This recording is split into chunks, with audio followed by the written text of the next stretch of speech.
Buongiorno, everyone. Welcome back to the Magpie Channel TV podcast. First of all, thanks for sticking with us through this unorganized, difficult period of shows where there's obviously been games and other stuff happening, but we are back now in our regular spot, Wednesdays, live at 6 at Anarchy Brewery for the foreseeable future. So no plans for disruptions anytime soon. And obviously Champions League football is on the horizon, so a new day coming your way for the new season. But over the summer, plenty of news, plenty of podcasts to look out for. Yeah, how we doing, Keg? Not too bad, mate. How are you? Good, mate. Aye, Good very to see good. you, not You too enjoying the bad. sunshine? It's been Been a lovely. few days, to be fair. The weather's been nice. Toon got a win on Sunday. Life couldn't get much better. Yeah, on the precipice of second place in the league. Oh, So aye, we'll talk about that. been, lovely few days. Lovely. Lovely stuff. Hope everyone else is doing well live in the chat, and for those listening back on all audio platforms. Remember, you can scan the QR code that is on your screen there now and grab yourself some war beer and support War Flags in the process. I've actually got myself a new edition from Anarchy this week. Yet to try it. Oh, you got it as well. Urban Rhythm. I haven't cracked into that one yet. I'm on the old Skin Deep Volume 2. 4.4% IPA. I'll give it a little first-time taste test right now. It's a bit darker on that one, isn't it? It is darker. Yeah. Oh, it's nice. It's quite strong, that. But dark, but nice. I like it. Classic. Righty then, afternoon, Jamie. Oh, good to see Ian there as always, and Brent as well. Shout him out. Looking forward to coming to seeing Jamie's part again next season. Nice. Okay, there's loads to get through in this podcast. We're going to Let's get discuss the started. Chelsea game, players coming back from injury, the new badge. Haven't had your thoughts on that, Keg. Interested to hear it. Manager of the year debate. And of course, transfer rumours and a look towards the massive second place decider Yeah. this upcoming Sunday at the Emirates. I think we should just quickly start off the script, Keg, because the news today, in the last couple of hours, we've talked about it in the podcast before, so we need to go in depth. Well, we have done previously on Jack Grealish. Yeah. But the Athletic, a very credible source, was saying that Newcastle, one of the teams, interested in him, tracking him, because he's likely to leave Man City this summer, and that is also likely to be a loan move. So what do you make of that once again, Keg? The Grealish rumours don't seem to be going away. Yeah, I think we did go into a bit more depth in this a few months ago now. It to be was. fair. I remember having this Inside conversation scoop. at once. Yeah. Exclusive. So, Um, in the know. but yeah, I stand by what I've most likely said then, because I feel like he has been linked with it a few times, and my stance on it's never really moved off. Like, I'm not mad at this, and I know like a lot of people will be like, nah, fuck him, didn't want him. But like, whatever, to be honest. Like, I'm not like, oh yeah, Jack Grealish, buzzing, I get him in, sound, no worries. But yeah, we need depth. If we're going into the Champions League next season, we want to defend our Carabao Cup title, we want to get a little bit further in the Premier League, even though we might even finish second. Would we like to go one higher? Of course we bloody well Yes, would. we bloody well would, please. See, I feel like the only way to do that is adding both depth and quality to your squad. And I am a big fan of Jack Grealish. Like, he's getting a bit of a bad rep because he's a bit of a party boy. He said some silly things a couple of years ago about Almiron, so he might not be looked upon favourably upon our fan base. Oh, yes. But when he plays well and he's fit and he's in form, he's a tremendous player. Like, he deserved his big money move to Man City those few years ago. It hasn't quite panned out for him though. So yeah, I think he's fallen out of favour with Guardiola. He's had injuries. He's had like a bad run of form. But I think the £100 million move, which I think at the time was a British record fee, is Man City's all-time record fee. So it's big pressure on your shoulders. Like, it's a lot of responsibilities. So yeah, I just don't think the moves worked out for him as well as it could have. But he left his hometown club, Villa, to win trophies. And he pretty much done the treble in his first season. He's won everything that he possibly can do. Yeah. So what more have you got to achieve? Like, you've won the Champions League, you've won a couple of Premier Leagues. Fuck off. Like, but I think a team like Newcastle, or even going back to Villa, Brighton, Forest, I think it'll be a brilliant place for him because it's got a lot less expectancy. Maybe Man United and Tottenham as well. But there's a lot less expectancy there. Like, at Man City, like, it's the best team in the world, which it was at the time, and it's still pretty damn good now. I think like a Man City, Liverpool, that's where your expectancy is really, really high, and especially when you fork out 100 million, you need to perform, and it just didn't quite work out for him. Like I say, injuries and stuff haven't helped. So with us, I feel like I say, like in Newcastle or Villa, teams like us are the perfect landing spot for him to rejuvenate his career. So on that aspect of it, it's a tick for me. A tick would be if, obviously, loan. I ain't paying anywhere near a transfer fee that I'm sure Man City would like. But I'd like City to pay at least half of his wages. I don't know exactly what he's on. I would imagine it being a lot. Probably, I don't know, what would you say, 300 grand? North of 300 grand a week, I would imagine. I'd be on big bucks. If I want to pay a fair bit, like, I'd maybe take on 120 of it, maybe, at most. If we got to 100 to 120, pay his wages, I'd probably accept that. £300,000 a week. 300,000, yeah. So if they pay, say they paid half, if not more, so somewhere between 100, 150. If we paid that, I'd be okay with that. But my biggest concern about it is more his position. Yeah. And he's better on the left, which is like every fucking player we're linked with are left wingers. We've already got 2 class left wingers fighting each other in a position. Why do you want to add more? We don't like right wingers, we just like left wingers. I'm all about depth, but we've already got one player there who's probably unhappy. At the minute, over the season, it's been Barnes. At the minute, it's going to be Gordon. If you add Grealish, then you're going to have 2 unhappy players. Unless he's happy to play out on the right, which is the position that we need. Yeah. It's again, annoying, I'd rather just sign someone and play them in the best position and be like, do you fancy playing on the right? Aye. Well, why would I do that? I'm a left winger. Aye. Like, so that's the big no for me. That's why I'm not bothered. Like, I think there's pros, there's cons. If it happens, okay. If it doesn't, fine. But I'd probably rather see him going back to Villa or, like I say, Forest or Brighton, somewhere like that. I think he could have a good second spell of his career there. He played in the 10 a lot at Villa as well, remember? Yeah, but but we obviously don't that's play not that. our system. Yeah, But could you adapt to that? Could you change things in games? Like a centre mid, like a number 8. Aye, That? yeah. If you're thinking, obviously we're going to need depth. We're going to need. I don't mind looking into these loan markets stuff for the Champions League, of course. But this one just doesn't make much sense to me, really, unless, and I could see this happening, to be honest, and people won't like it, that you sell a Gordon or a Barnes or something. Barnes is constantly linked away to Villa. If that is to happen, then there's an open spot. Then we definitely do need depth. And Gordon to Liverpool. Yeah, Grealish is very experienced now. As he's got to be about 29, is he? He is 29. So he's 30 in September. So he's an spring chicken, really. However, take it away for this year. Damn pain. Aye. So if we were to sell Barnes and we got him in on a 1-year loan deal to cover him while Gordon still starter, Grealish can fight for a place. I'm okay with that. Like, he's a winner. When we're in the Champions League, we need that. Like, he's won the treble, he's won the Champions League, he's won the Premier League, he's won the FA Cup, and anything else in between. Carabao probably a couple of years ago, I don't know. He's a winner. So you do want winners in the dressing room, like you do, yeah. Like, we've got plenty at the minute. Carabao Cup, baby. He's got that experience.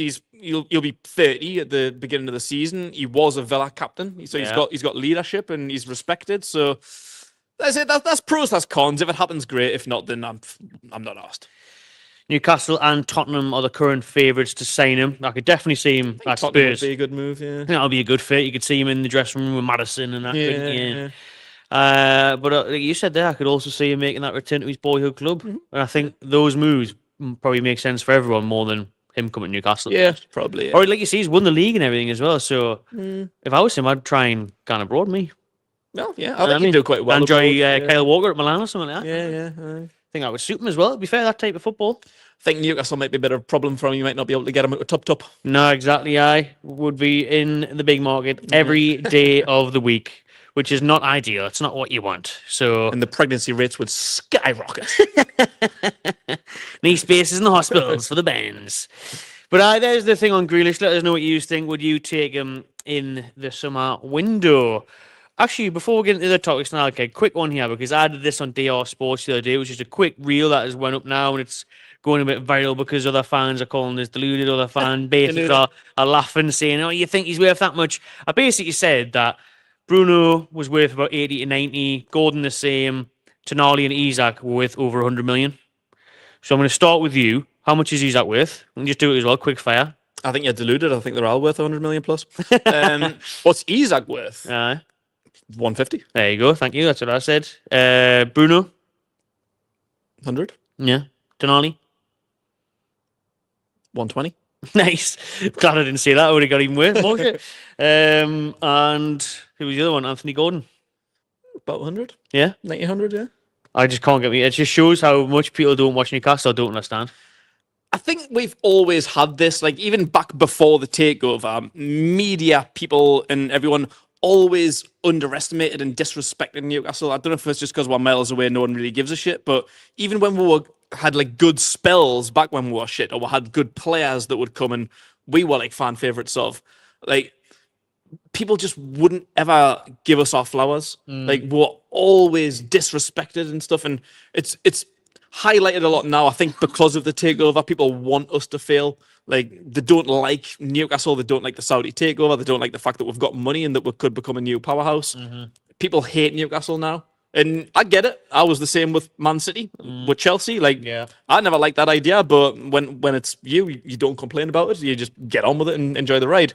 But yeah, like, how can you not watch Newcastle anymore? Like I say, we're on the precipice of being fucking second in the league. We're going to be playing Champions League for the second year out of 2 years. We're on TV all the time. We've just won a cup. Yeah, we're literally like prime time TV now. Like we're a cup winner. Pay some fucking respect. I know. I just don't get it, me. I think people have history bias massively. We know Man United fans have that. My God, get stuck in the past, and a lot of teams still think of it as the old Newcastle. A lot of Newcastle fans still, have that mindset of actually a worry or this or that. But also, Man United fans still think that they're the fucking Man United of older now. So that's what I mean. That as well, yeah. That's what I mean. They're still stuck in the Fergie days. You know what I mean? But when other fans are saying to me, "Oh, what Gordon's only worth 45, 50 million when we paid about that for him," that's bizarre. And I replied with Grealish went for 100 million 4 years ago. Yeah. And you got all these other players that are going for massive money. Man U, speaking of them, spent 80, 90 million on Anthony. 72 Sancho, million on Highland. about 75. Aye. Sancho, 70 odd million. Harry Maguire, 80 million, about 10 years ago. Pogba was 90 about 10 years ago. I just think the cheek of these fans just blows my mind how they can just. It's bizarre. Was Lukaku not that about 10 years ago? Lukaku was huge, wasn't he? 80 million or something? Yeah, 90, 100 million, yeah. Bloody hell. So how can they tackle with transfer fees and what people are worth? Our club record signings, what, 74 million? Not 64 million, isn't it? Aye. Isak, yeah, he's that guy. Yeah, like how many players like in the last 10 years have gone for over 64 million at Man United? We've just mentioned them there. Sancho, Pogba, Lukaku, Maguire, Anthony. Unbelievable. And they're all shit. Every one of the players I've just mentioned is dog shit. What was Hoyland? He was about 72. Was he? Aye. Which is mental, like whoever sanctioned that move. Well, anyway, I'm pleased though. It's great. Oh yeah, fantastic. It's the same with Chelsea now. They spend 100 odd million on just midfielders for the crack. Your Caicedo's blast money, like Caicedo's a good player on that, but what they've spent, particularly over the past 3 years, just anyone and everything. Does Mudryk still play for them? Is he on loan? He's on loan, aye. Is he? Where's he gone? Wasn't he on a drug ban or something as well? Actually, I completely forgot about his. Like talking about expensive transfers, my names just went to Mudryk, and my mind just went, "Where the fuck is he? I haven't seen him in ages." He was meant to be on a drug ban, wasn't he? I don't know if he went out on loan, like. Yeah, I think he's just suspended at the minute. Oh yeah, suspended from football for alleged doping. Did he? When the fuck did that happen? A few months ago. I think it was like start of the year. Really? Say that's how relevant he is. Really, it didn't really matter though, because he was there now before that anyway. He was linked to loads of in January. He played 7 games this season, obviously at the start of the season. But Mudryk, friggin' hell. Yeah, like teams like that just absolutely blast money, and they've got nothing to show for it. Aye. But yeah, there we go. There's our valuations. Drop yours in the comments below. Speaking of Mudryk, speaking of Chelsea, 2-0 win over them in that massive game on Sunday. How did Mudryk play? Did well, got loads of steroids in him. Allegedly. Or it might be eggs like Eubank, who knows? True, you never know. You know what I mean? Ben even. But who knows what it was. But we do know that Newcastle got the job done. We did. On Sunday. That was the most important thing, Kegan. I mean, what a start by Denali. What a start on the game, man. And the atmosphere was unbelievable. Yeah. Ridiculous. Yeah. Early start, just what you want. Like, it's a bit of a nervy game because there's a lot riding on that game. Like, they're just right behind us. They win, they leapfrog us.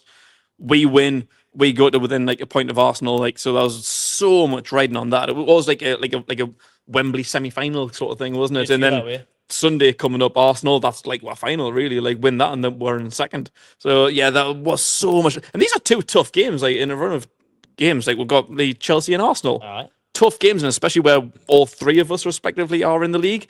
Two huge games, and yeah, it was going to be tough. Like, I always fancy us at home. Like, Chelsea haven't had a lot of luck at St James's. Like, they have had some wins in recent years, of course, but yeah, I always fancy us at home. Like, it doesn't even really matter who it's against. Like, I always feel like we can get a point off City. Liverpool's the only one that we struggle to beat, but anyone else, Man United, Chelsea, Arsenal, yeah, I don't give a shit. Like, I always fancy it to win, and yeah, I think, but it was nervy, and I was nervous. Obviously, a team like Chelsea, right behind, were hot on my heels in the league, top 5, good team. So yeah, you've got to respect them and not like take it too lightly. Yeah, perfect start, brilliant delivery again from Jacob Murphy. What's it? 12 assists of the season or something like that. 12 or 13, 20 contributions in total. Yeah, I think he's got about 13 assists, 12, 13 assists. Like, Aye.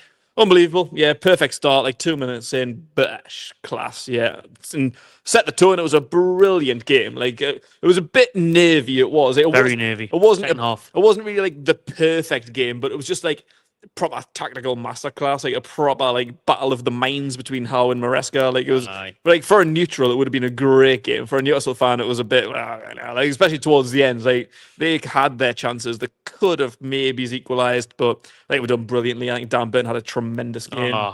Midfield was great. Bruno and Tonali. And yeah, we got that goal. Bit of luck with the deflection at the end, but just to kind of ease them nerves heading into stoppage time, 2-0. Unbelievable absolute scenes. I was so glad we scored with that 5. So was I, because I thought it was coming the equaliser. Like a dog. I thought it was coming the equaliser. I was so nervous. You could feel It just wasn't comfortable, was it? At 1-0, I was just never comfortable. The difference in energy from the first half to the second half, like the crowd and the momentum and everything. I think we really needed that second goal. It would have been great if we got that before half time. At any time if we got that second goal, I'd be like, right, pressure's off, just calm down. But when did it go in? Was it stoppage time? Was it? 90 minutes. As soon as the ball went up, literally. Yeah. And it was 5 minutes added on. Yeah, I was like shit myself a little bit up until that point. I was thinking we need a second goal, but I couldn't really see it. I just thought, well, just probably going to defend here. We're just going to try and like sit back and just make sure that they don't get the equaliser. I couldn't see we're getting the second one, but yeah, as soon as that ball hit the back of the net, so it was just more relief than anything. Like, it looked like an amazing goal, but which it was. Took a bit of a nick, which helped it go in. But it was just more. Thank fuck for that. It wasn't even more of like, get in, we've scored a goal. It's like, thank fuck. I know. Get in, we've won. Get in, we've done it. But I was going to ask you this, right? Because I think when the sending off happened and there was cheers, I was thinking, I don't know about this, because we never did well against 10 men. We don't know. We were playing way better against 11. And then to be fair to Enzo and Chelsea, they came out second half better than us. They changed the tactics. They put more in midfield. They put Palmer as like a false 9. And they were better and we were worse. Yeah. And I was going to ask you, like, when was the last time going down to 10 men benefited us? Because what I think of is against Liverpool, when they went down to 10 men, well, 1-0 up, got beat 2-1. Southampton. I with them first game of the season. Yeah, that was a bit Diaz. Yeah. And that was only still 1-0 though against Southampton. Yeah, I know. So we never like blow teams away. There was people around me like, it's gonna be 5 or 6 now, like, because we're down to 10 men. I'm like, I don't know about that, like. Yeah. Because they just block it in. Shaw got sent off, didn't They just block it in. Shaw got sent off for us. Yeah, it was like the Diaz, the following one, was it? Someone got sent. I'm getting confused, But anyways, I can't really remember us doing that well or gaining a real advantage against 10 men. I think we were doing better against 11, to be honest with you. We just needed to get a goal for the chances we were creating. Yeah. It did feel like that should have been the turning point. Like, we're already 1-0 up. They go down to 10 men and say, right, we've got to turn up the brakes here. We've got to get that second goal. Just get that ease. Once we're 2-0 up against 10 men, it's game hour. Like, they're not winning this game. We could go on and dominate. We could get a third or a fourth. But yeah, it just didn't really pan out that way, did it? Like you say, like, we don't always do well. And I think Maresca done really, really well. I did, actually. I think you've got to give credit to Chelsea. I think they did pretty well. Maresca, I think he's tactics up against Eddie Howe, another tactician with 11 men. Like, yeah, credit to Chelsea. Like, they done really, really well and put the pressure on us right till the end with 10 men. So, and they should have equalised, to be fair. Yeah. Especially the James header. The James header over the bar. Pope made 2 great saves. He did, yeah. So, but hey, all we care about is the big 3 points. Yeah, it was a fascinating game. It was so big, obviously, for the points on the board, but also psychologically heading into the last 2 games. Because if we lose that or draw that, Yeah, we're not talking about second. We're We're talking talking about about top shit, four. Villa's right behind Yeah, Burn yeah. because Villa play on Because Friday. Chelsea would have went ahead of us. And Yeah. we'd have like Villa and Forest hot on my heels. Villa like, have got Man U Spurs yeah, last 2 games of the season, so they're might not 6 even be points. guaranteed to finish fourth if we lost No, that. that's what I mean. That's how huge that was with such a short period of time left in the league. That's how tight it is. Yeah. But yeah, Friday night should be interesting. But I don't expect any favours off Villa's opponents. You know, they've got, I can't remember who they've got. Is it Spurs this thingy? And then Man U. I think it's Man U Chelsea on Friday and Villa Spurs on Friday night. A couple of good games. So a couple of good games, but a couple of ones where you'd be hoping for would actually be cheering Man U on, and also against Villa. But you just think, nah, I can see them two teams winning. So Friday 7:30, Villa at home to Spurs and Chelsea at home to Man United at 8:15 on Friday. Strange get off times. Couple of tasty fixtures. And then all the games are on Sunday because the FA Cup final is on Saturday. Oh yes, that's right. I was going to say that's a bit weird, isn't it? It is weird. So we got 2 Friday night games, 2 Friday night games, and then fucking 8 Sunday games. 7:15 and 8:15. Yeah. it's a bit raj on Friday night. So watch the first half of Villa Spurs and then watch the Chelsea Man U game. That'd be days. But I don't know, there's loads of games on Sunday. Obviously, a couple of games midweek next week because Palace City FA Cup final on Saturday. Disagree with that. Like the final before the league finishes is a bit crap, isn't it? That's Has that just changed last year or something? I think they've done it a couple of times, haven't they? I don't know, but yeah, that Terrible really crack, that. annoys me. Like FA Cup semi-finals being at Wembley, the final being before the season ends, really just small things that really Yeah. grate me. Aye. Proper piss me off them.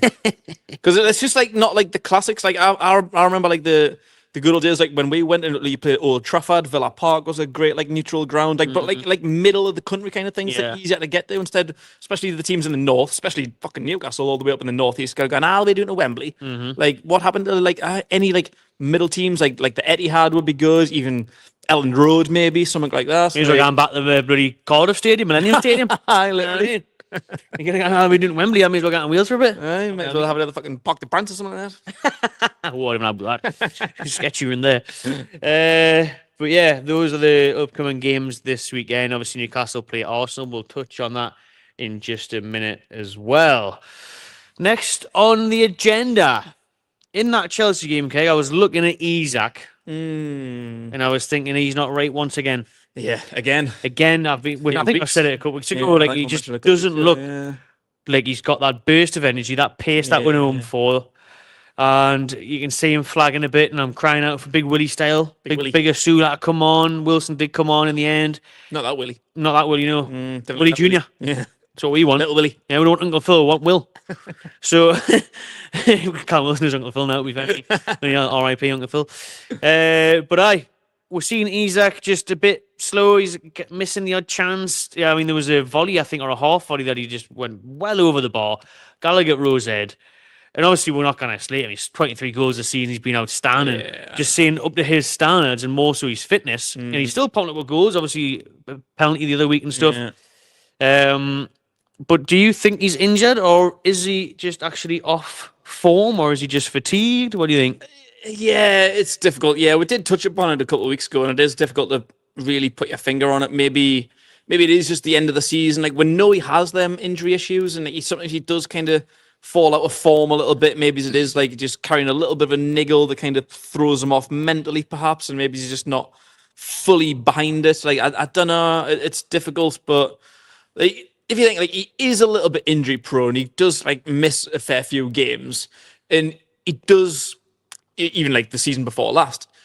He comes back like when Wilson goes out. They were like a bloody tag team championship. Them two, like one would get injured and the other one would come back. But it was always when one got injured and the other came back. The one that came back, you thought like you're not 100%. You're just coming back because the other one's injured. Yeah. So when he done that, I think it was last year when Wilson went out when they were like tag teaming in. He played like 7 games, like 6-7 games where he was just like he was just lost and he was getting a bit of stick, but I think he just wasn't 100%. Then once he started getting into fitness, you could see like because he's banging goals in for fun. So can you imagine if we got 38 Premier League games out of him, fully fit and in form? Because even a lot of games that he's came off, like he's only played like 70-75 minutes, like Wilson or Lascelles came on in his place. Can you imagine if you got close to 90 minutes, 80 minutes or so for almost 38 games?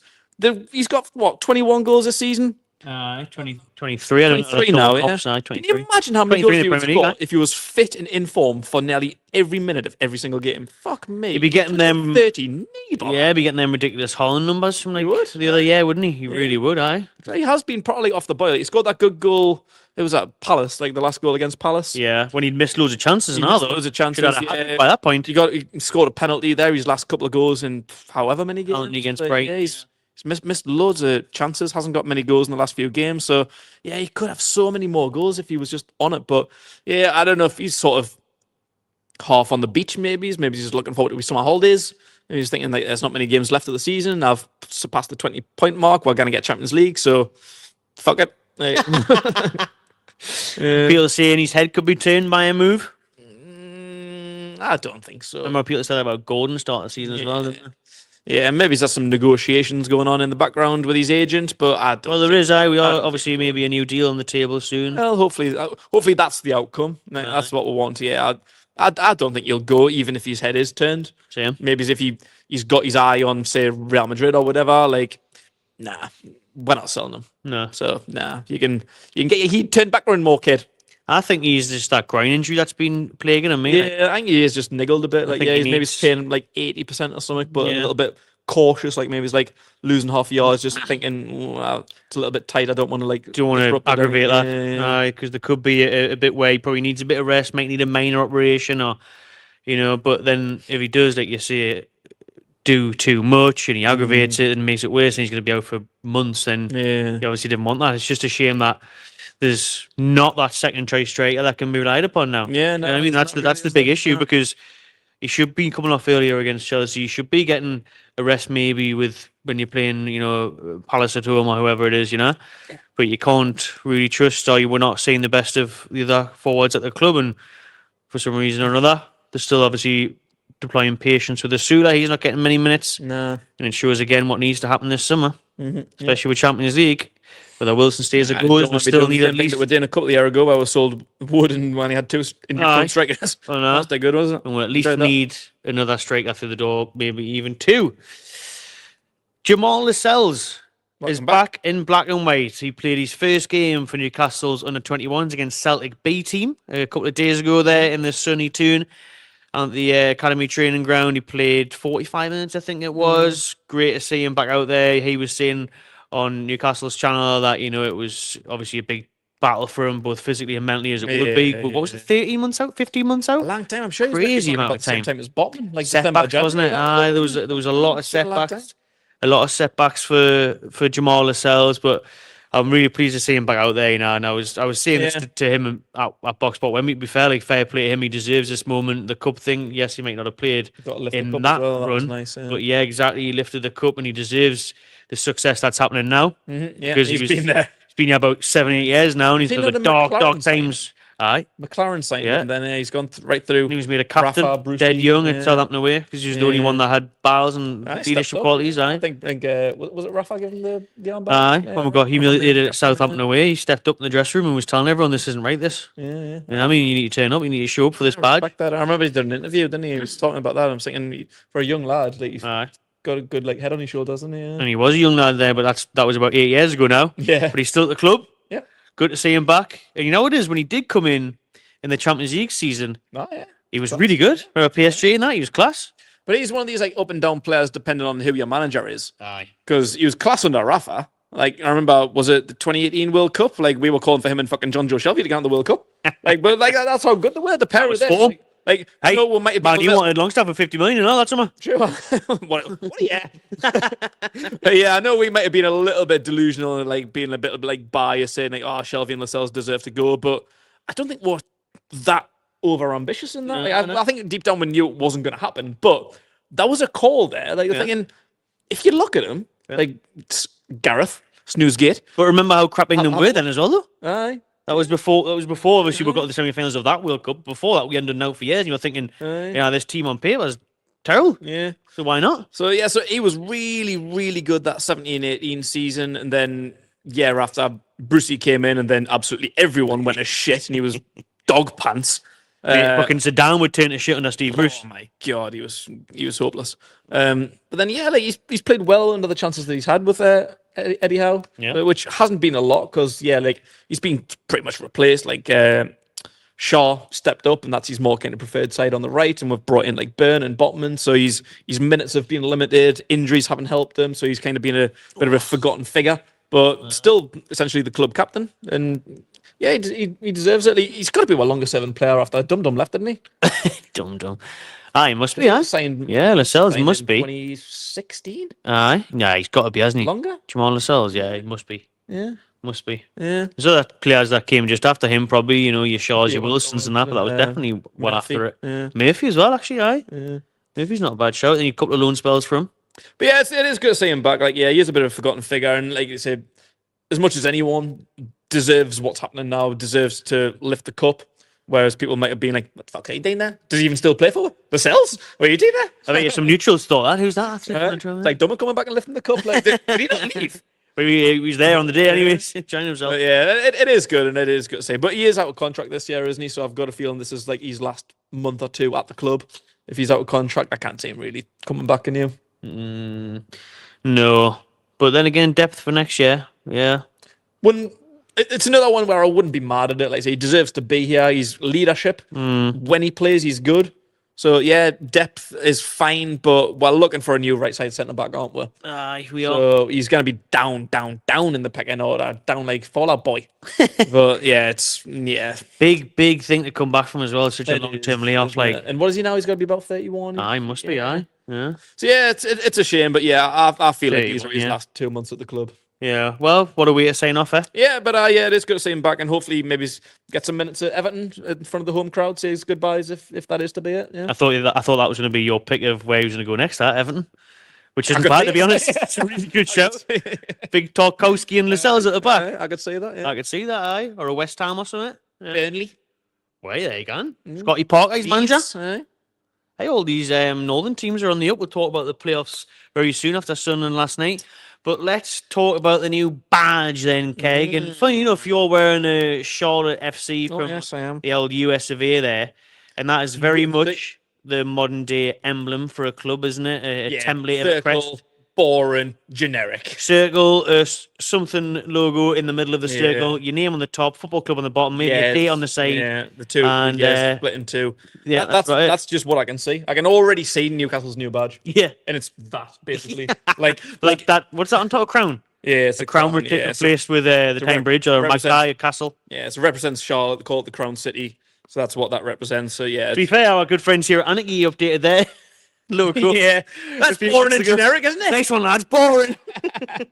That's literally the modern day football But badge. that Isn't it? literally is it though. Like I know you probably can't see me very well, but that's basically it. So the Newcastle badge is going to be. You heard it here first. It's going to have 1892 on the sides where the spots are. You're going to have either Newcastle United or Newcastle United Football Club on the top and the bottom with probably just a castle or maybe a castle and a magpie or one of the two. Yeah. And that's it. That's exactly what it's going to be. That's exactly what it's going to be. 100%. Or a little bit of a play on like the 80s one, like on like the back of the collar. So yeah, like that one there. So it's basically going to be that. Maybe it's a little bit freshened up. It says Newcastle United on top, Football Club at the bottom. Got the spots on either side, which will be turned into 1892. And that's it. That's it. Generic as fuck. Boring. Yeah. It is, isn't it? Yeah. I can see it already.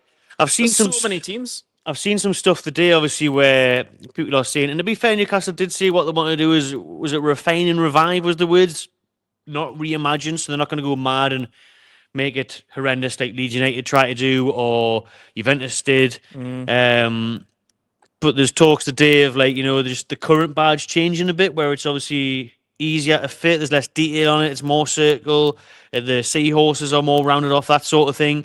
Could you think Newcastle would do that, or do you think they are just going to go for that, the circle easy template that we've just talked about? I hope not, but I can see it because they want it to be a bit more marketable. Like I know, like with like the new logo, like so yours is like printed there, but when it's like stitched in, I know there's been like some issues with like things being a little bit too close, like the I and the T sometimes looks like it's joined in together in United. So I think it is a bit of a intricate logo, which in stitching can be a bit of a problem and not look great.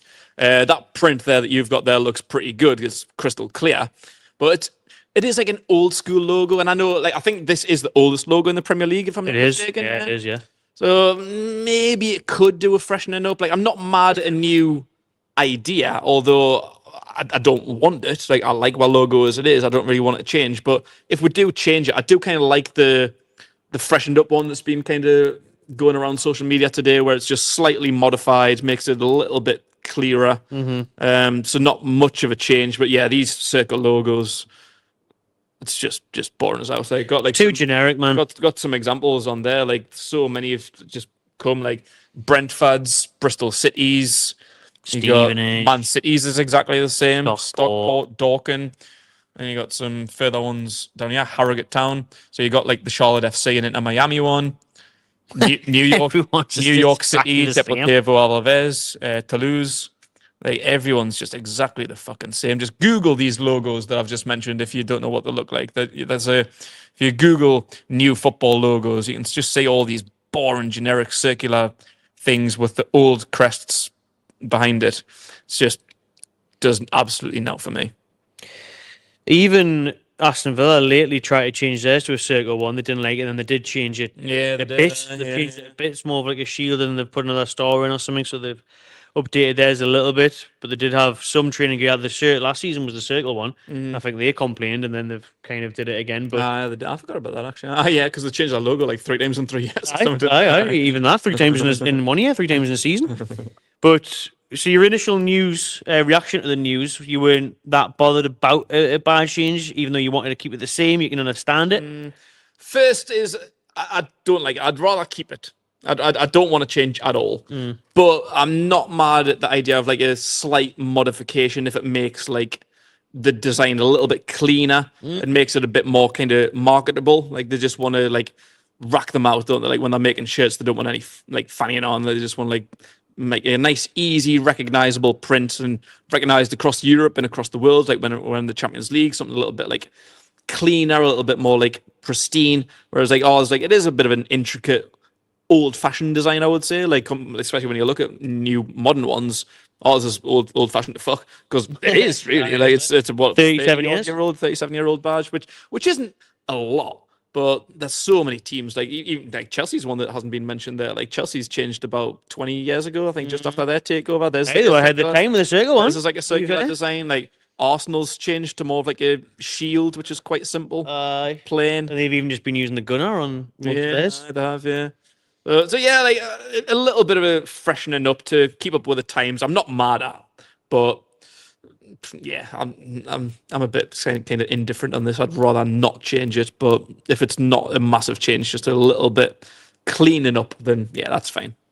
That is fine. I thought I'd be nice to chop you there. He says, "Hey, Mike, could you please take the ticker off the bottom of the screen? It's causing my syndrome to go into meltdown." There you go. So you can see the nice cans of Anarchy now as well. And you know the crack with the follow us and scan the QR code and all that to get you Anarchy brew cans. But I'm with you on the badge keg. I'd rather it stayed the same. I tell you what, I like this badge because it is unique. It is different. It's traditional. Yep. It's got a lot of our city and culture on there. Obviously, I wouldn't be bothered about them updating it, to be honest with you, to that kind of revived, refreshed image that we're seeing on social media, where it is little tweaks that makes it easier for the club and everyone else to market it and put it on shirts and merchandise and websites and all that. That's fine. I get it. I really love the black and white shield that we've got on this. I like the gold coating. I like the blue Newcastle United. So if you could just change one or two things, or even if you did put that inside something else, or you did incorporate a magpie or a castle itself, then I'll be fine with that. But if we do resort to just that generic, boring circle with limited innovation or design on it or creativity, then I would be pissed off. Like, Yeah, definitely. I just hope we don't go down that route. But hopefully we'll have faith in the club to not do that. Did you reply to the survey? No? It was a very short survey. Was it? Yeah. Only a few questions. Didn't even really bother wasting time, to be honest. Yeah, I think it is probably a waste of time because I think the club will already have I was gonna say they'll already have their minds made up. Like, they'll say they'll listen to fans, and I believe for some part of it that will be true, but I think ultimately at the end of the day, they can't do what they're gonna want to do anyway, aren't they? Yeah, 100%. Of course, yeah, right. They'll have it in mind, or at least like 3 designs, and then take your pick. Right then, okay, let's talk about this topic maybe a bit soon. We can go into further detail in a week or two's time when the season's over. Yeah. But now, Manager of the Year debate. because I think this is very important now that we are getting into the juicy penultimate weekend. However, I think it's already there to be seen for me who should get it and why, and we know the contenders and stuff. But before I speak on mine, who do you think should get it, and who do you think will get it? I'll start on will get it, and it'll be Slot. Yeah, 100%. both can agree on that. Yeah. Yeah, first season wins the Premier League, kind of get it, but also I don't agree with it because City and everyone else is not really met with a challenge. No, that's true. So yeah, I wouldn't say that he doesn't deserve it, but I'm pretty confident that he will get it for reasons being like it's only Liverpool's second ever Premier League title, which is still a little bit mad to say because that they've always been one of the top teams. They're a brilliant team, and the fact that even Klopp, who was a brilliant manager for 8 years, he only won one. Like all the people of the past, like never, like Steven Gerrard never won one, Jamie Carragher never won one. Like, tell you what, Klopp must be raging, mustn't he? Yeah, I know. Because a lot of his points tallies were in the 90s, where that would have easily won. Yeah, I know. He would have easily won the league this year. And Slot hasn't really done anything. Like I thought he would struggle for first season syndrome, like big change, like a class legendary Premier League manager like Klopp going and replacing him with a sort of younger, slightly inexperienced manager in Arne Slot, and making no signings apart from Chiesa, who's made 4 appearances. Yeah, like I'm surprised. I'm surprised that it's done as well as they had. I thought it would be a bit of a drop off and then maybe finish about 4th or something like that. So the fact that they're winning the league with no signings at all, with the aging players as well, like people that might have been a little bit unsettled, like Trent, and the aging players like Lascelles and Van Dijk's. I thought that'd be a bit of a drop off. So I think he does deserve it in some aspects, and that's why he absolutely definitely will win it. Yeah, obviously notable other candidates, obviously Eddie Howe for hopefully finishing second, if not third, which is still an amazing achievement. But another one I would say is Nuno Espirito Santo. Yeah, definitely. Yeah, because they were challengers. They've kind of alternated between second and third for the majority of the season. I know they're probably even going to end up slipping out of the top 4, which is unfortunate. Top 6, they couldn't amount to the challenge at the end. I think it got a little bit too much for them. But regardless, at the beginning of the season, I think my prediction was they were going to be battling relegation. Everyone said that? I'd have had them somewhere between 16th and 18th. Maybe it's even like dropping down in 18th. They did it last year. They were fighting relegation, weren't they? Really? So for them, and now we've already secured some form of European football. Yeah, definitely. And the fact that they've been in the top 4, top 3, even for the majority of the season. Third most of the season. Hell of a year, to be fair. Like with Newcastle, and an FA Cup semi-final. Like, yeah, that's true. Yeah, but I think like with Newcastle, like. And Eddie Howe, like we started the season pretty shit. We weren't great. I think we're not like 12th in like December or January or something like that. Something the other day that in December after that Brentford loss away from home, when people started calling for Eddie Howe, we've got the second most points in the league behind Liverpool. At that point though in December, we were I think 12 points off Chelsea. Chelsea was second. And then now obviously we beat Chelsea now with 3 points above Chelsea. So I think the second half of the season job Eddie Howe's done is remarkable, and that's why he's a candidate. But maybe his first half of the job maybe doesn't see him win it. I never thought of that. Like to be honest, I think Espirito Santo is on the flip side, but I would say a little bit more consistent as the year's gone on because they've always been like in the top 4. It's just now that they're just peeking out of it. So that's why Slot's going to win it. It's true. I think you're right there because Newcastle's start wasn't the best. Yeah. Santo's start was, and most of the season, but now Nuno and Forest have fell off a little bit. And they might even finish 6th or 7th, to be fair. Yeah. So that's going to get taken into account. Still amazing job. Still unreal. Yeah. Unreal. And then, Slot winning his first season, it's an easiest option, really. It's easy. But with Eddie Howe, I would also say, I think, I know it's probably just going to go off Premier League table, and if we do finish second, then you should get it for me. Yeah, definitely. Even if it is 3rd or 4th, I think it's still getting Newcastle above your Chelseas and all of that's massive. And obviously winning our first domestic trophy in 70 years. Yeah, and that may be focused from the Premier League side of things, but overall, I don't think they take that into consideration, unfortunately, because it definitely would help them. I definitely would help them. So, and then obviously now it is just what's happened recently with pneumonia. Do you mean coming back from pneumonia with like 2 months left of the season and fighting back from then and being in hospital for a few days, a week or two, and then you come back and For me, probably biased. Maybe other neutral fans might be saying it should be Santo, it should be this, but I would give it Eddie Howe because I think it's obvious. And yeah, he's done great to win the league, but again, like I said, the points tally isn't fantastic. It's not out of this world. There was never real pressure from anybody throughout the whole season. To be honest with you, there's never imagining the old Man City chasing you, or where that's what happened to Klopp, and then they would drop off or give it a good race. Arsenal have been poor this year, so. And yeah, if Nuno's Forest hadn't lost the last couple of games points wise and stuff as well, then he would get it for me. But I'm going to be biased. Say Eddie Howe. I think they're your three main candidates, but I'd also like to give another kind of wild card shout out to whose name I can never remember or pronounce as a Bournemouth manager. All right. So I think Bournemouth had a really good year. They'd be another team that I would have bang on bottom 5, scraping relegation. Iriola, that's the one. But yeah, he's done a cracking job, to be fair. I've really enjoyed Bournemouth this season. I think they've been a very, very good team. I was good they didn't get something against Villa last week because that was their kind of moment, like what we just had against Chelsea. They needed to win that and they would have went like 7th or 8th, and now they're just floating 9th, 10th. So could Emery be a shout? Again, they're not going to take into account Champions League, are they? But again, quarter final against the team that's probably going to go on to win it, PSG.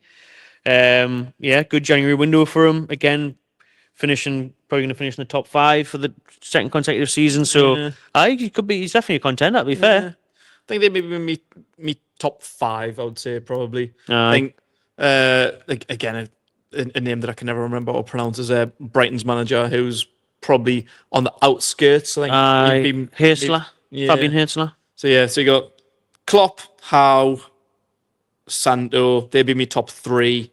Then you got Iriola, and Hürzeler. I'd probably put 6th behind Emery. Oh, behind Emery, yeah. Yeah, so they'd be me top 6. Yeah, and then obviously, I think Thomas Frank at Brentford's done brilliant now. Yeah, he has, yeah. Because, he lost Ivan Toney. Yeah. Lost the star striker, and then, tell you what, I'll just have Visser and Bremo scoring 18, 19 goals each. Yeah, true, yeah. So, they've done really well, and he plays attacking football. He seems like a sound bloke. He does, actually, to be fair. He's just like a genuine nice guy. I like Frank, Yeah. But yeah, I'm going to go Eddie Howe. I'm going to go Eddie Howe. Right then. Did you see the Mackems game last night? I didn't. Or more so just the highlights? Or I've seen their the celebrations. Results, right? I did actually forget about it for the most part because I don't give a shit. Yeah. But yeah, I was checking the on the Sky Sports News app, like the score updates where it's got like the commentary and it gives you like the update. So I was keep forgetting about this, but I was just thought I'll just check the scores. So I seen they were getting beat 1-0, then I seen they equalised. Then next thing, I think me dad messaged us. He says, "Oh, like what's the Sunderland score?" So I was like, "Oh shit, I don't know. I forgot it was 1-1 last I seen." Then it was into stoppage time. It was 1-1. It was heading towards penalties. I was just about to put it on, but I thought by the time I get the TV loaded, it's probably gonna be full time. So I just thought, I'll wait until penalties. Then I'll put the telly on and I'll watch them hopefully get beat on penalties. But then. Just as I was like the second minute of stoppage times, notification comes up, goal, Sunderland. It's like, fuck! Yeah. 3-2 on aggregate, 1-1 last night, that last second header. Yeah. Fair play to them. So to be fair, it's 3rd versus 4th in the playoffs, so that's it right. Makes really sense. I like that. Because it's a bit harsh on the team that's been there, isn't it? But I tell you what, Sheffield United, though, they were 3rd on 90 points, Burnley 2nd on 100 points. 100 points second. Because I think Sheffield kind of dropped off the boil because I think all season long it was them 3, like them top 3 were always like fighting for them top 2 spots. But obviously Leeds and Burnley thoroughly deserved 1st and 2nd, and Sheffield pulled away a little bit. But Sunderland lost about 5 or 6 games in a row. Yeah, so Sheffield was still miles ahead of Sunderland. So yeah, in terms of like the top 3, like deserving promotion, Sheffield definitely deserve it, and they beat Bristol 6-0 over 2 legs. Yeah, definitely. They're probably the favourites, aren't they? Gotta be. It's all red and white final. It is, yeah. At least it's northern teams, though. It is. Leeds, Burnley, and it'll either be Sheffield or Sunderland. True, yeah. Not bad away days. Better than Southampton in the middle of fucking France and that. I mean, 6-7 hour trips and that, absolutely miles away. So at least they've gone to.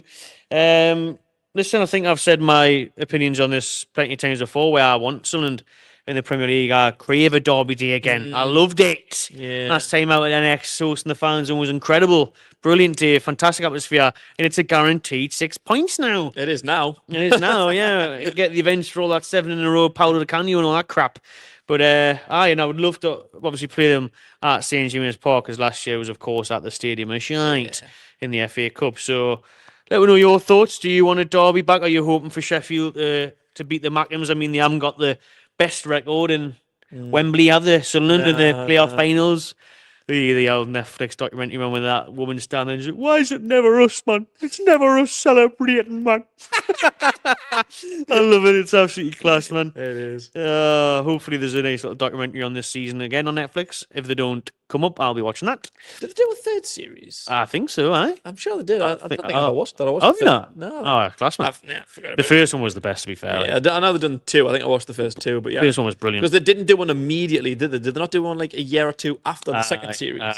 Yeah, I think that's why I didn't watch it, because I mean that one where it was all about them meant to be getting promoted to the Premier League and then they get relegated to League One. It's just pure cinema. It really, really was. It was hilarious. Fantastic. Really so, what are you saying? Do you want Sunderland to beat Sheffield? Do you want them to come up? I'm on the fence. Like I think it's bittersweet, but it's almost like a win-win, really. I suppose. Like, yeah, I mean, depends how you look at it. It's either a win-win or it's going to be bittersweet, because you either see them lose and it's like, ha ha, you've lost another Wembley final, and you're staying down in the Championship, which is where you're lucky to be. But on the other hand, and I cannot really bide the insufferableness from the fan base, because they always try to get one up on us when they went to that fucking St Johnson's Paint Pizza Cup final, and when they went to the League One playoff final in, was it like the space of 2 weeks? They were like, oh, we've been to Wembley twice in 2 weeks. Yeah, but both of them cup finals, or games at least anyway, are things that you need to be in either League One or below to be in. And outside of brag. At that time, we were shit under Brucey. We were like scrapping relegation, but I'd rather be scrapping relegation in the Premier League than being in 2 fucking cup finals where you've got to be in League One or below to be in. They beat our under 21s during that tournament and try to take a fucking. I wasn't with it, I wasn't with it, no. Did one of the strikers not try and like cup that yet at the Newcastle fans? Like, mate, we're under 21s. So, nah, mate. So that's the thing. Like, if they go to another Wembley final and lose, it's mint. If they win, they're going to try and, even though we've just won an actual cup final at Wembley, they're going to try and take the moral high ground on this. I can just say it like, oh, we've won. True. Congratulations. Yeah. So if they lose, mint. Stay tuned there. I'm not arsed. If they come up, we'll just smack you twice next season. So I'm looking forward to the derbies, looking forward to getting, because yeah, we've got that 6 in a row revenge last year, but that was in the cup. I'd love to get it back in the Premier League. And the thing is, we won't be able to say 6 in a row to them, because they'll just get relegated again straight away. And that's why I'm not trying to say, oh, we'll meet you again. We'll meet you in the Championship. Because they were absolutely cocksure that they were getting promoted, we were getting relegated, and we would meet in the Championship. I mean, for me, we'll not be worried when people are saying, I'd rather them just rot and never want to play them again. You're only going to have to play them twice, man, because they'll get relegated. They will. Yeah. Probably all 3 teams get relegated again. Most likely. Yeah. Maybe Leeds or Burnley, if they invest, they might, but probably not. Yeah, I can't see Sunderland staying up. Nah, Sunderland would never stay up, because I don't think they'd have the money to invest. But so, yeah, we'll just watch them get the lowest points tally ever and smash them again in both games. That'd be great. Couple of transfer rumours, Keg. PSG apparently looking at Sven Botman, but Botman has said he has no desire to leave. He wants to stay. That's exactly what you want to hear, isn't it? Yep, absolutely. But I'm a bit worried about Botman now, because he was obviously injured again the other day, and it was a bit like he come off early. Doesn't seem to have fully recovered. Even earlier in the season, came back, was brilliant for like 3-4 games, and then obviously out again for a couple of months. Yeah. So it's just like he needs that good pre-season belt or something, like, doesn't he? He does. I'm a little bit concerned about him now, because it was one of our podcasts a few weeks ago. The title was, "Is he the next Johnny Woodgate?" Which is a massive cause for concern, because he's a brilliant, brilliant player. Still quite young. He's got to be only 23, something like that, 24 at most. Yeah, he's a brilliant player, but yeah, he has been a little bit injury prone. When he comes back, it takes him a little while to get back into full form and fitness. So I don't know. He's one of them where, like, 2 years ago, we'd have him in the same breath as Tonali and Gordon and Bruno and Isak. How much do you want from 100 million? All right, Aye, literally. we would have slapped that £100 million price tag on him. Next Van Dijk. He was one of our like cornerstone figures like 2 years ago when we were getting into the Champions League, and in that Champions League season, like he was pivotal. But now I don't know. I suppose it depends on the offer. If they're going to offer us something irresistible, and I'm not saying 100 million. I don't know, because we paid about 40, didn't we? Mm-hmm. He was close to 40 million, like 35 million. Yeah. So I don't know, like, would someone offer us 60? Like, if we got a 60 million bid, I don't know, I'd consider it. Like, how many? 60? 60. 60, aye. Yeah. I think if he did get that run of games, then he would be worth way more than that. He would be, especially you a team said like before PSG, where if he was stayed fit and he's He would look like a world beater there at PSG, to be honest with you. In the French league. he's winning the league and playing the Champions League, he'd look amazing. And everyone would be like, oh, he's worth fucking 150 now, man. Like, Exactly. yeah, I don't know. So that's why I don't know. It's a difficult one with Botman because, yeah, you keep him, but we're still going to need to build the team. Do we take that money, cash in, run, turn it over, put it into someone else? I don't know. It's I'm torn now. Like, yeah, like two years ago, I would have said never unless we're going to get 3 figures. But now I'm like, I don't know. I don't know. It would take a lot. It would take a bit more than that for me. But I just want to see him stay because I want to see him get back to his best and be that. See what he can that be. one. EG there saying Botman came off due to a tactical decision. Obviously, we did change formation from that, but Eddie Howe did confirm it was because Botman was feeling something at half time, and then they tried to let him continue, but he couldn't. And he said after the game it was a little problem he was feeling there, but they hope that he is going to be okay. But again, we've heard that and said that before, but hopefully he can just get some good run of game times. Didn't help that Chelsea were absolutely abusing him, like smashing him with elbows and everything, and being dirty as out. So, yeah, that didn't quite help. His return to action was just plagued by Jackson fucking absolutely elbow dropping him. Not the best, not the ideal return that for Sven. Hopefully we'll see him and he's all right at Arsenal. Did a video yesterday, Keg, on a rumour that was going round from Fabrizio Romano, and that was Manchester City wanting Tino Livramento. Good luck with that, boy. Guardiola has got a 4-man shortlist to replace Kyle Walker, and Tino's right at the top of it apparently. So good luck with the other 3. You've just well, you got some good options out there because this would cost a lot. It will. Yeah. This would cost a lot of money because we paid 40 million for him 2-3 years ago now, and he's obviously kicked on. National. Yeah, and the thing is with Botman, not with Botman, sorry, with Tino, is that it's like 2 players in one. Yeah. And you can play left back and full back. We've seen him at left back since Hall's injury. He's been unbelievable. Yeah. Last season in the Champions League, we've seen it. So he's versatile. He's in the England squad. He'd be with DL Sports. 100 million. 100 million. But you know what it is though, like maybe it's been a bit like over dramatic with 100 million, but I tell you what, he's still very young and he's so good. He's very, very technically good. Like he can do a bit of both. Like a lot of in the modern day, like you only kind of get like one type of fullback. You're either like an attacking fullback, like a Trent, or you're like defensive and you're not so good going forward, and the attacking forward isn't really that good at like getting back and defending. Like, but with Tino, I feel like he's a bit of both. I feel like he's probably better defensively. He could be better going forward, but on his opposite side as a right-footed fullback, he whipped that ball in for Murphy to head down at Isak in the cup final at Wembley against Great cross as well. Like brilliant. Like so, he can do it. He's very good, very young, just breaking into the England side. I don't think we've seen the best of him. I wouldn't consider selling him at all because I feel like, say we sold him for 70. I think he could be worth 100 million plus in the next year or two. Like, especially if he went to like a team like Man City and he won a Premier League next year and he's playing Champions League, he's getting to the semi-final of the Champions League or whatever. He solidifies that spot as England's number 1. How much is he going to be worth? So don't sell him. Nah. Make him like slap fucking 100 million on him. If you want him, you want a massive release clause on that, don't you? But this is what I always say, and this is what I've been saying about Isak. Like, you don't pay market value. I don't give a shit what his market value is. If we're going to sell him, we're going to sell him for what we want to sell him at, which is miles above market value because we don't want to sell, we don't need to sell. Like, that's why we're getting all these young players like Lewis Hall and people like Botman and Tonali. these are meant to be the future of us. We want to keep them for the next 10, 15 years and develop and win shit with these young group of lads. Aye. And Tino, with Trippier aging as well, should be our starting right back for the next 15 years. Yeah, exactly. And, He's there. He's and, ready. and like I say, he's versatile. He can play on the left. So why the fuck would we sell him? Nah. Nowadays, you don't even think of this. Well, I didn't anyways, and about yous. But when I was thinking of, you can't lose Isak, you can't lose Tonali, Bruno, or Gordon if he went to Liverpool, disaster.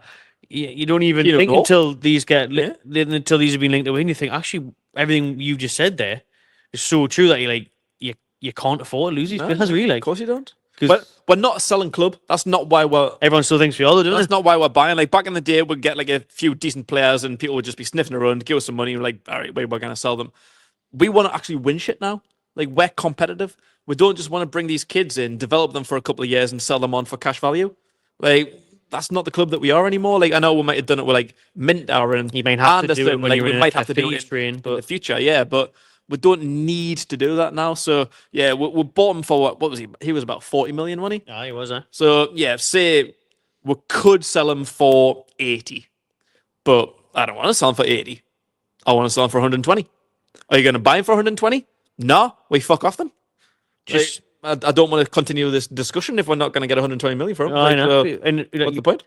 Ian's saying there, Man City are linked with 120 million for Florian Wirtz from Bayer Leverkusen. Yeah, best of luck. So there you go. Like the amount of money you can put on him. We're not selling to a Premier League rival. I know. Exactly. Anyone, Isak, Gordon, Tino, no. If you're going to move, you sound Italian, just go to Juventus or something. I know. Don't steer. He'll be going, Harry, buongiorno, and he'll be like, okay. Are you telling about what, kid? Got Marcus, one of the members here, saying he's just got out of the badge consultation meeting. That was at 6 o'clock. I was actually going to go to it, but the podcast came first this week. I was going to go to it, but the podcast came first. I think you could join it online as well. So I'm sure the club will release stuff if they haven't already. We don't know. We're obviously doing this, and it may be on social media and stuff. But Marcus has just got the badge meeting, so let us know what the crack was, Marcus. What was said? I feel much better now, so maybe it's not going to be a drastic change. Let me know what the main takeaways were from that meeting there, Marcus, before we finish off the podcast this week. He has left another comment there saying, it sounds to me that the current badge will be modified for current logistics, no circle, no UV. Lovely. Obviously, the club did say in the statement last week and on that survey that, they were going to refine and revive, not completely reform and go to a Juventus-style badge or something completely off the beaten track and wild and crazy, modern, freaky twist on it.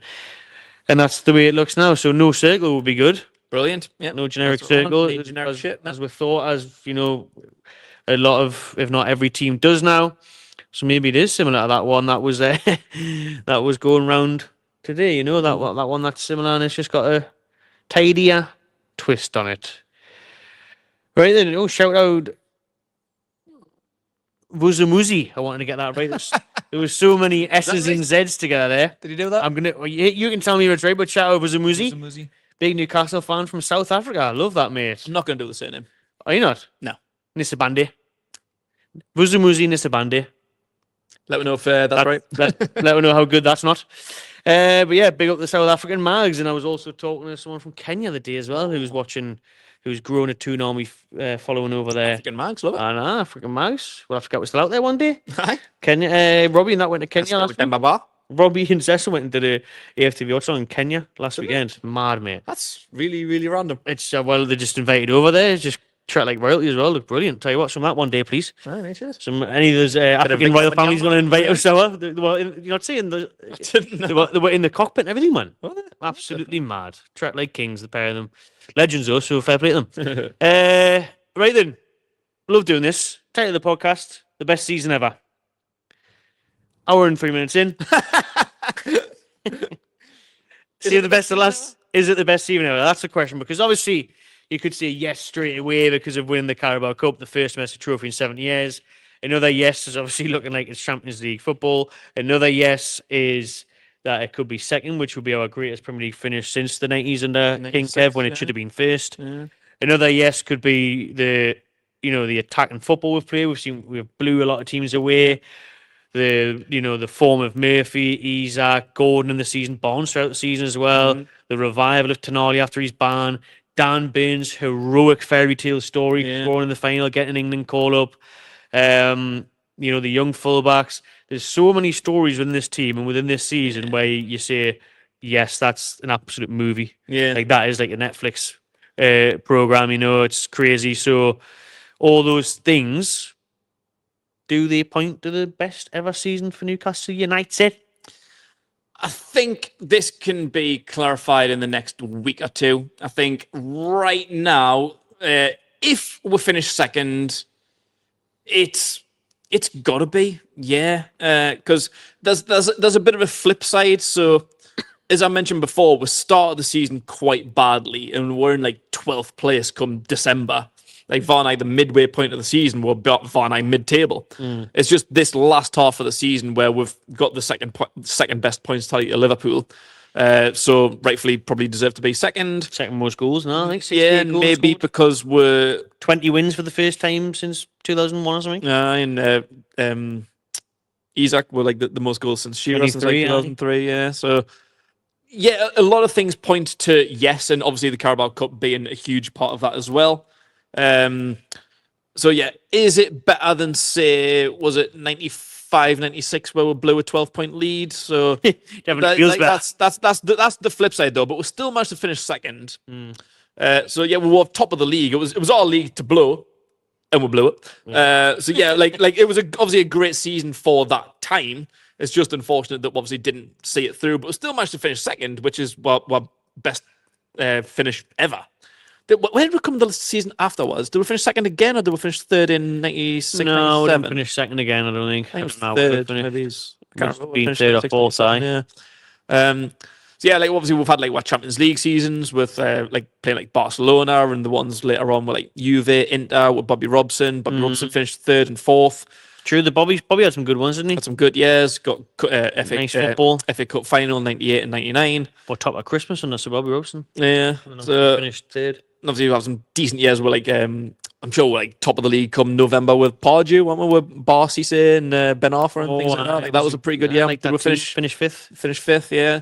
So yeah, I mean, if we get second and we've won the Carabao Cup, despite our shaky start of the season, with Isak's 23 plus goals, hopefully he gets another one or two in the next couple of games. Like I say, Murphy with 20 goal contributions, Bruno, the Dan Burns story, getting his England call up as well. Yeah, it's got to be. But I'd hesitate right now. I think if we come back to this, when we beat Arsenal Nice. next week, Confirmation. and obviously getting something off Everton, because we need to beat Everton. If we beat Arsenal's got Southampton last game of the season, and we're only going to be 1 point ahead. So we need to fucking beat Everton if we beat Arsenal, otherwise it's half an out. So Well, 3 points does guarantee Champions League football at least, like. But in terms of finishing second, yeah. So yeah, I'd love to finish second. I mean, I know like we've obviously you want to finish first, but we've never done that before, and we've only finished second once. So it's got to be. It's tied with our best ever Premier League season anyway if we finish second, and we've won the Carabao Cup as well. So yeah, it's got to be. But we need to finish second. Even third is great. And yeah, you could still say that's probably our best ever Premier League season, best ever season. So yeah, I mean, yeah, it's definitely on the right tracks. It's certainly an argument and a debate. But yeah, we need to just establish where we're going to finish in the league come 2 weeks' time. For me, I think even if we finished second or fifth, I think it is the best season ever for me. Like, even if just because that you've still done Champions League qualification, but most importantly, you've won a trophy, man. Yeah, Things that Keegan couldn't do, Shearer couldn't do, all the legends, Sir Bobby Robson, none of them could do it, and these lot have. And I think winning that Carabao Cup is a way better memory than finishing second or true. FA Cup final defeats or even beating Barca in the Champions League, that sort of stuff. I like the idea of finishing second because, like, on the flip side of like 95, 96, we should have won the league. So second was a disappointment. No one expected us to finish second this year. Like, Nah, we were just hoping for fourth. To be fair, fourth, even third or fourth was maybe somewhat ambitious. If Chelsea were to, City were to step up, obviously we probably would have expected City first, Liverpool second, Arsenal maybe second, third. So that fourth spot between Chelsea, maybe it's even Tottenham or Man United. Like, you didn't know how shit they were going to be. Villa, Brighton, all decent teams. So it was always going to be difficult to finish fourth, even fifth, to be fair. That's why we finished about seventh last year, because especially with like injuries and stuff that we had. But yeah, I think just finishing second is a bit of an overachievement. And that's why it's special, because we shouldn't have done it. Like, we didn't fucking buy anyone. No, We haven't spent a penny in the past couple of years. No significant signing in the last three transfer windows. Signings. I don't know if you've seen something resurface on Twitter yesterday. I think it was like from like a Man United fan at the beginning of the season, when it was signed and sealed that we were spending 70 million on Gahey. And they were trying to troll us, saying, "Oh, we've spent less on Mazraoui and blah blah blah," and like Newcastle buying the league because they're gonna try and fucking buy Gahey, blah blah blah blah. And then someone's reposted it. I can't remember who it was, but someone's retweeted it and saying, like, "We didn't even sign Gahey. We didn't sign anyone, And you made all those signings. and you're fucking 16th." And like, wherever we're gonna finish, second, third, fourth, wherever it is, like, so that's why it's such a good year, because we shouldn't be here. No. I don't. Fighting It's above not it that we again. don't deserve to be here, but we've just absolutely dug deep in the second half of the season from mid-table.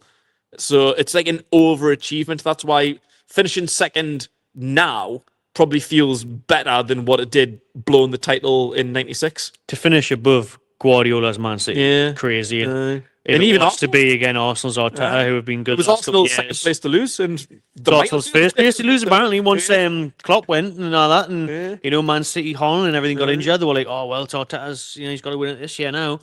But I If they don't remember, even finish in the second place, that's gonna be hilarious. I remember I was on Talksport back in September in the studios, and they all absolutely laughed their heads off when I said Newcastle would finish above all these teams, and I said would finish third. So I need to go back and record that video. Yeah. And I made a bet with them, and every single one of them owe me 50 quid, because all of them were like laughing at us. The Chelsea fan, all of them saying, "If Spurs 50 quid, I'll bet you 50 quid, I'll bet you 50 quid." So actually 150 quid I'm owed off that panel. So I'll be chasing them up for it.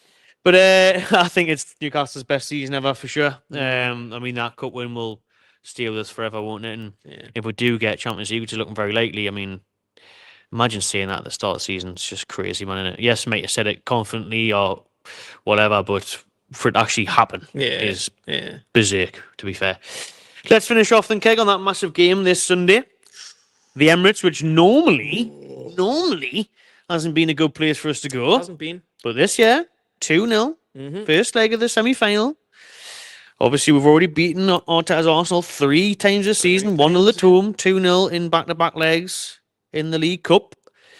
So can we do it now when it, again, matters most Really in the penultimate game of the Premier League season? Because if we could beat them and go second place, how unreal would that look, It man? would be amazing. That's why I feel nervous for it, like a final, because we could finish second if we beat them. Like I say, it's been Arsenal's been in second place nearly all season long. A couple of months ago, it was essentially a 2-horse race with Liverpool obviously being the final, the favourites.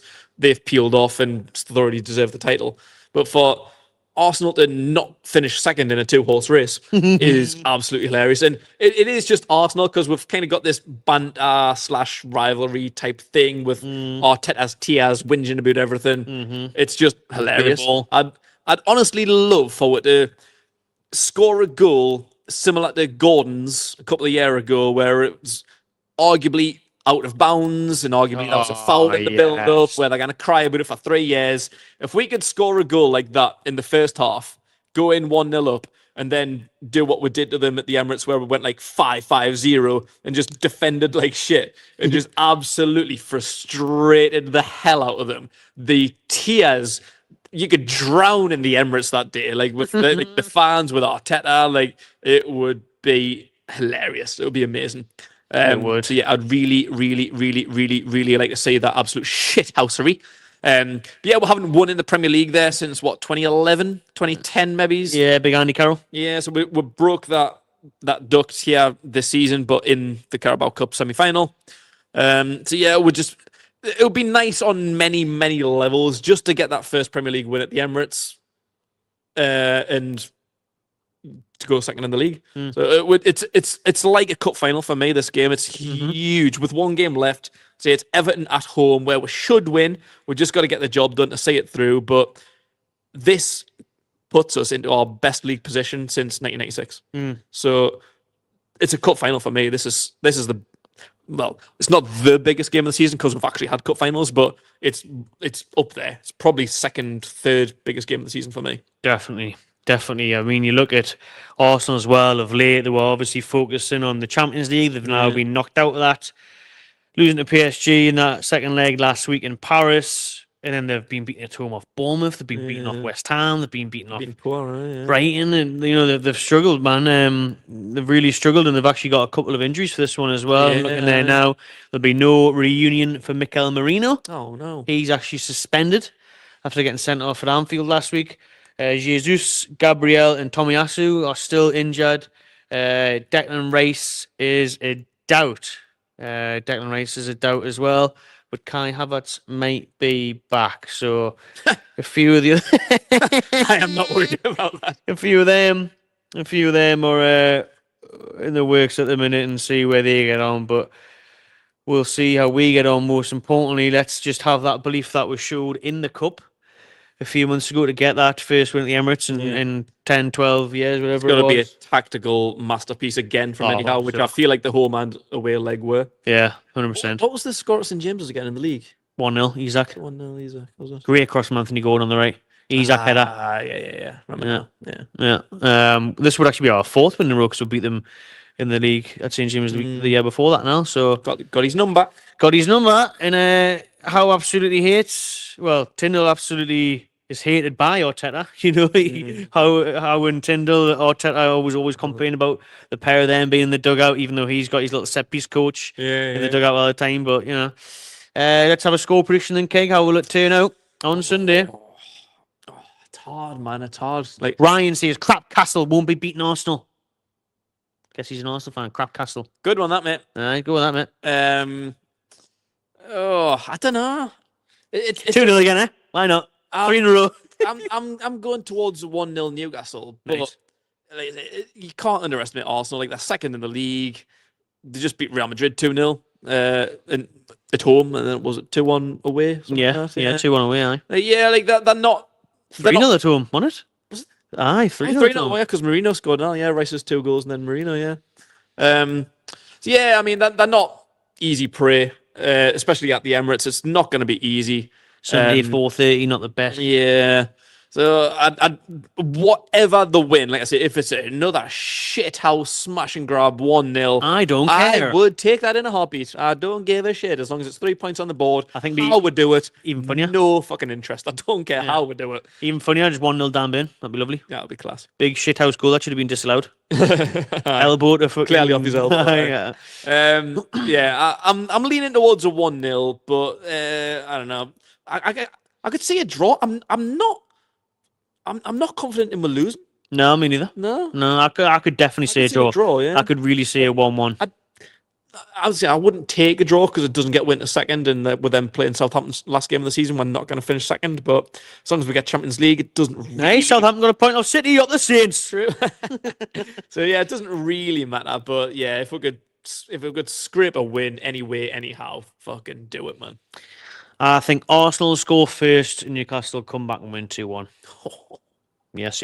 Lovely. I'd absolutely love that. And Sunday night, I'll just be staring at the Premier 99th League minute. table all night long, eating a curry, drinking a beer, looking at us on the Premier League table all night long. All night long. All night.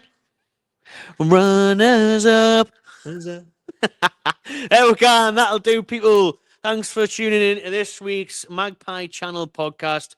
Thanks as always to Anarchy Brew for hosting us. Subscribe to the channel and enjoy yourself. Oh no.